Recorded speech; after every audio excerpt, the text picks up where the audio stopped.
হ্যাঁ, অবশ্যই চাপ তো আছে। বাবা মা কিছু করে না, বাড়িতেই থাকে। তো ওটার জন্য আমাকে ইন্ডিয়া না খেললে কোনো কিছু হবে না। আজকে আমাদের সাথে রয়েছেন আরএল মুর্মু, যিনি বেঙ্গল ফিউচার চ্যাম্পসের একজন ভরসাযোগ্য খেলোয়াড়। তার ফুটবল জার্নিটা কবে থেকে শুরু হয়েছে, কেন এই ফুটবলে আসা, এবং এই যে একটা টিমের ফার্স্ট ইলেভেনে, শুধু ফার্স্ট ইলেভেনে থাকা নয়, একজন ভরসাযোগ্য খেলোয়াড় হয়ে ওঠা, এর জন্য কতটা পরিশ্রম প্রয়োজন, সমস্তটাই আমরা জেনে নেব আরএলের থেকে। আরএল, আপনাকে ইনসাইড স্পোর্টসে স্বাগত জানাচ্ছি। আপনি থাকেন কোথায়? আমার বাড়ি হচ্ছে ঝাড়গ্রাম। তো ঝাড়গ্রাম রামগড়। ফুটবল কবে থেকে শুরু করেছি? ফুটবল 2019।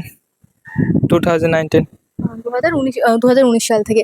এই যে ফুটবলের জার্নিটা, হঠাৎ ফুটবলে আসা কেন? আমি ছোট থেকে ফুটবলকে অনেক ভালোবাসি, তো তাই। যখন এই ফুটবল খেলাটা শুরু করেছিলেন, তখন মানে অনেক তো কঠিন পরিস্থিতি আসে, যে একটা খেলোয়াড় শুরু করলেই ফুটবলটাকে যে আঁকড়ে ধরলো তারপরে ফুটবল প্লেয়ার হলো, এরকম কিন্তু সবসময় হয় না। এই যে প্রথম থেকে প্র্যাকটিস করতে করতে একটা ফুটবলটা শেখা, এটা কিভাবে হয়েছিল? প্রথমে মানে কোন ক্যাম্প বা কিভাবে শিখেছিলেন? ছোট থেকে আমি ফুটবল খেলতাম গ্রামে। তারপরে একটা স্যার বলেছিল আমাকে যে এফসি মাদ্রাসায় ট্রায়াল হচ্ছে, তো ওখানে গিয়েছিলাম ট্রায়াল দিতে। তো ওখানে করোনার জন্য আবার ব্যাক করলাম। তো তারপরে এমনি আবার গ্রামে প্র্যাকটিস করতাম। প্র্যাকটিস করতে করতে বেঙ্গল ফুটবল একাডেমিতে আবার জয়েন করি। তো ওখান দিয়ে বেঙ্গল ফুটবল একাডেমিতে কত বছর ছিলেন? 3 বছর। 3 বছর ছিলেন। হুম। আপনার বাড়িতে কে কে আছে? আমার বাড়িতে মা, বাবা, দিদি, ঠাকুমা, দাদু। এই যে ফুটবল খেলেন, বাড়ির থেকে সাপোর্ট রয়েছে পুরোপুরি? হ্যাঁ। বাড়ির লোকেরা কি বলে? খেল, ইন্ডিয়া খেলতে হবে। আচ্ছা, তাহলে আপনার বাড়ির লোকেরাও ইন্ডিয়া খেলার, যে আপনি একদিন ভারতীয় দলের হয়ে খেলবেন, এই স্বপ্নটা দেখে। আচ্ছা, এই যে আপনি বেঙ্গল ফিউচার চ্যাম্পসের হয়ে এখন খেলছেন, এইখানে মানে কবে থেকে জয়েন করেছেন? যতদূর আমি শুনলাম যে আপনি ট্রায়ালে এসেছিলেন, সেখানে কিভাবে কি সিলেক্ট? ফার্স্ট যখন এখানে ট্রায়াল শুরু হয় তখন দিয়ে আমি ট্রায়াল দিতে থাকি, তো লাস্ট পর্যন্ত আমি আছি এখানে। আচ্ছা, আপনার মানে প্রকৃত পজিশন কি? আমার রাইট ব্যাক, বাট আমি উইঙ্গার খেলছি এখন।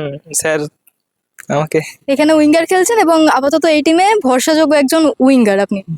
আহ, এক একজন ফুটবল প্লেয়ারের অনেক সময় জীবনে অনেক কঠিন পরিস্থিতি আসে, অনেক কিছু কাটিয়ে সে একটা জায়গাতে আসে। আপনার জীবনে কি কখনো এরকম কোনো কঠিন পরিস্থিতি এসেছিল যেখান থেকে ফুটবলটার থেকে পিছু হেঁটে আসবো কিনা এই ভাবনাও ভাবতে হয়েছে? না, না।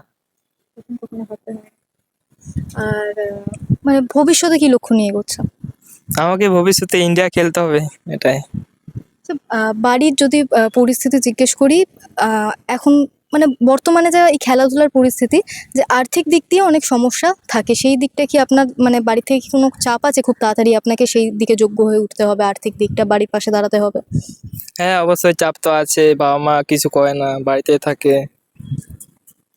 তো ওটার জন্য আমাকে ইন্ডিয়া না খেললে কোনো কিছু হবে না। বাড়ির এই দিকটা মানে চলে কিভাবে, সেটা কি আপনাকে কোনোভাবে সাহায্য করতে হয় না? বাবা আছে এখন আপাতত।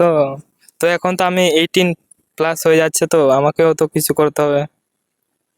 সেই জায়গা দিয়ে কখনো যদি আর্থিক দিকটা চাপও আসে, আপনি তবু কিন্তু এই ফুটবলে লেগে থেকে ফুটবল দিয়েই যাতে বাড়ির পাশে দাঁড়াতে পারেন, সেটাই চেষ্টা করবেন। হ্যাঁ, হ্যাঁ, ওটাই।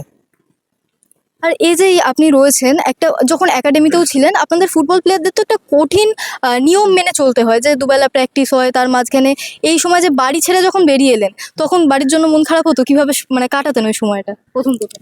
বাড়িতেও মন খারাপ তো হবে, কিন্তু আমাকে ফুটবল নিয়ে থাকতে হলে তো বাড়ি ছেড়ে থাকতেই হবে আমাকে। আর আপনাদের এই যে ফুটবল প্লেয়াররা যারা রয়েছেন, এই যখন একাডেমিতে থাকেন বা কিছু, এই কিভাবে চলে পুরো দিনটা, কি নিয়মের মধ্যে চলে? পুরো ডিসিপ্লিন, ওখানে ডিসিপ্লিন মাস্ট। আর এখানে আপনি মানে কবেলা কি প্র্যাকটিস হয়? এখানে একবেলা করে হচ্ছে। আচ্ছা, এই যে আরএফডিএল এর ক্ষেত্রে যেটা দেখা যাচ্ছে, যে একদিন ম্যাচ পড়ছে, তার মাঝখানে আপনারা একটা দিন ছুটি পাচ্ছেন, তারপরের দিন আবার শিডিউল অনুযায়ী ম্যাচ পড়ছে, এটা কতটা কঠিন হয়ে যাচ্ছে যে একদিন ম্যাচ খেলে আবার পরশু দিন ম্যাচ খেলে? অনেক টাফ, কিন্তু রিকভার টাইম অনেক কম। তো তো খেলা তো এখন দিচ্ছে, তো খেলতে হবে আমাদেরকে।